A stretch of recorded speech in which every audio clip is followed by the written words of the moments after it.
welcome back to Bible Time. My name is Divina and today we're going to be reading out of our My Creative Bible. And I do have a coloring update for you guys. Actually, I've spent this morning during my prayer time coloring this. And just the word provision, right? I was just kind of mulling over that word as I was praying and really just kind of thanking God for always providing a way, for always being present in my life. And, you know, everything, I try to remind myself of this often, but everything that I feel worried about, God has already made a way. God has already provided. He paves the path for us. It's just, are we listening to his instructions, right? That's the thing. But yeah, so that's just kind of like what I was thinking about this morning. And today we're going to be reading Exodus chapter 36. The offerings are delivered to the workmen.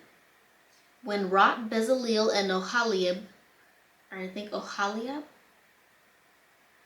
and every wise-hearted man in whom the Lord put wisdom and understanding to know how to work all manner of work for the service of the sanctuary according to all that the Lord has commanded. And Moses called Bezaleel and Oholiab, and every wise-hearted man in whose heart the Lord had put wisdom, even every one whose heart stirred him up to come unto the work to do it. And they received of Moses all the offering which the children of Israel had brought for the work of the service of the sanctuary to make it withal, and they brought yet unto him free offerings every morning. And all the wise men that wrought all the work of the sanctuary came every man from his work which they made. And they spake unto Moses, saying, the people bring much more than enough for the service of the work which the Lord has commanded to make. And Moses gave the commandment that caused it to be proclaimed throughout the camp, saying, let neither man nor woman make any more work for the offering of the sanctuary. So the people were restrained from bringing. For the stuff they had was sufficient for all the work to make it, and too much. So, quick recap. The men that were called forward by God, who were given the wisdom and the skills to know how to make the sanctuary, are all called forward, and they all, come forward to work on the sanctuary.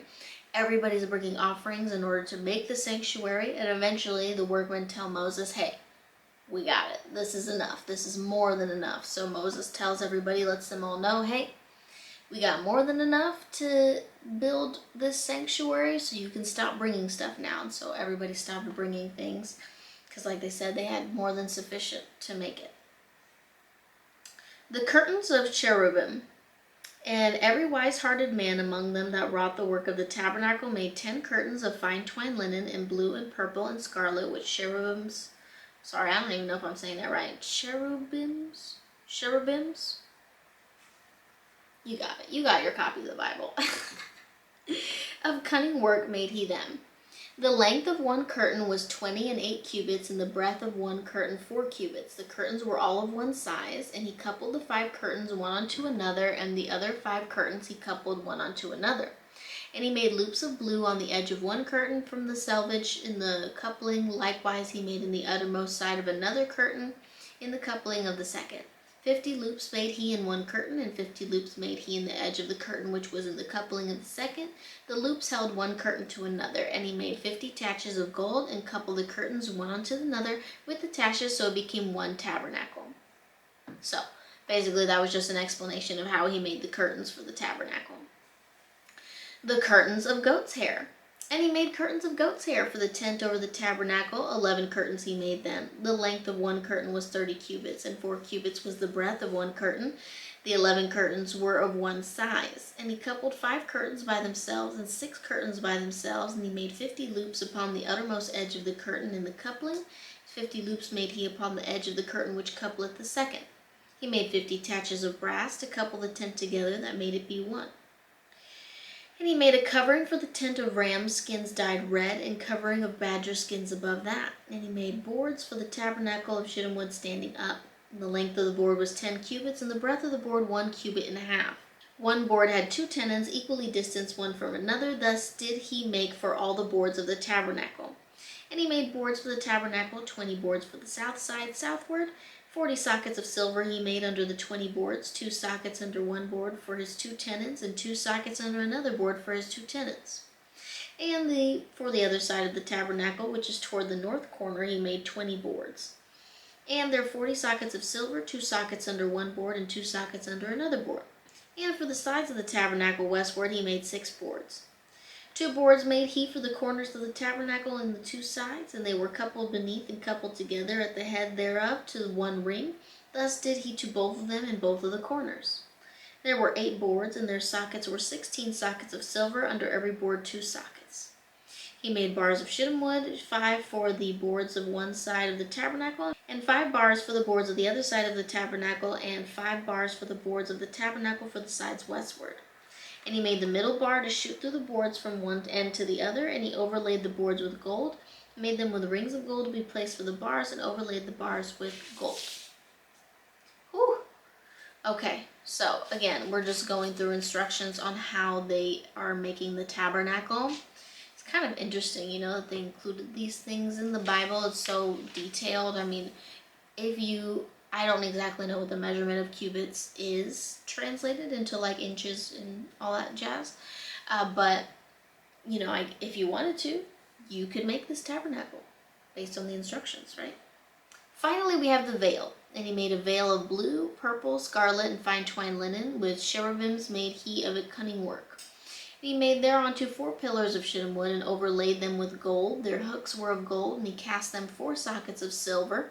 And he made a hanging for the tabernacle door of blue and purple and scarlet and fine twined linen of needlework, and the 5 pillars of it with their hooks. And he overlaid their chapiters and their fillets with gold, but their 5 sockets were of brass.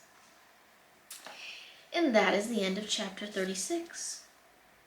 Okay, so I know a lot of that was just instructions, it was measurements, it was how to. They were making, you know, this tabernacle. So what can we draw away, or what can we think about after reading this chapter, right? So what really stuck out to me was the very beginning of this chapter, when we are talking about the men, the workmen, right? That God, let's see, how did he say that exactly? Whom he gave the wisdom and understanding to. Yeah. Whom the Lord put wisdom and understanding to know how to work all manner of work for the service of the sanctuary. So that part really stuck out to me, and I'll tell you why. Because something that I've heard so long, almost all my life, I think, was God does not call those that are prepared, he prepares those that are called. Okay, these men didn't know how to do this stuff before God called them. It says in here that God gave them the wisdom and the understanding so that they would know how to make what God wanted them to make. Why this, you know, is really important, I think, to think about is that sometimes God calls us to do things and we talk ourselves out of it. We have doubt. The devil puts doubt and fear in us, saying like, oh my gosh, I don't know how to do that. I'm not going to be good at that. That's so out of my comfort zone.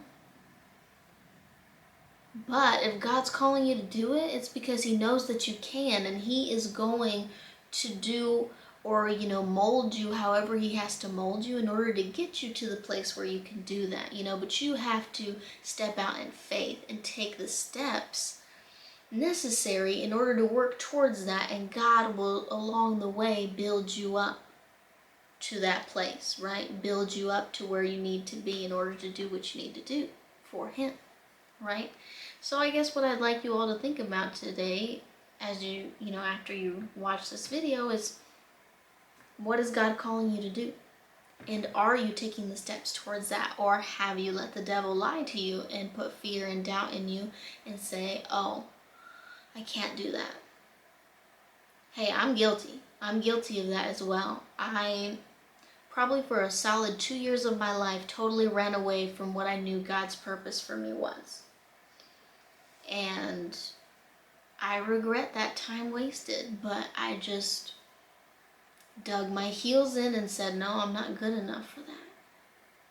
I can't do that.